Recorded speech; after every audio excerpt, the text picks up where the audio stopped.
So, I have a physical disability that means I have to use a walker to get around places, which can make it kind of hard for me sometimes.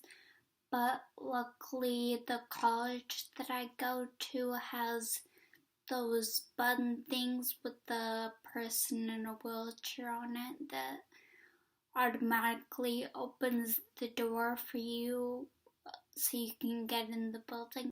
It's really nice for me, but I also have OCD.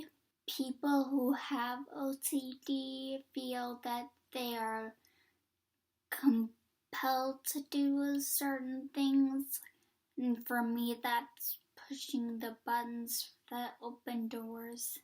Sometimes people are trying to be nice and they hold open the doors for me, but that can kind of make it a bit awkward since I feel like I have to push the button, but I also don't want to be rude and not acknowledge that they're doing something nice for me.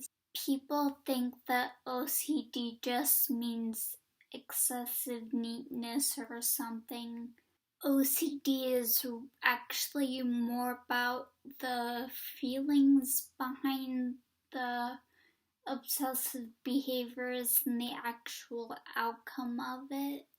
I kind of like to think of it as sort of an itchy feeling in your mind where if you don't scratch the obsessions that you have, the feeling will just keep growing in intensity until it becomes almost painful to ignore.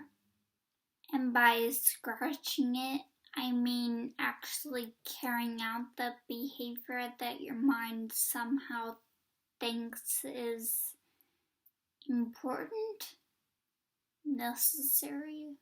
I don't really know what to call it. I just wanted to clear up what OCD actually is instead of what people think it is, so that other people will realize that it's actually more harmful than they might think it is.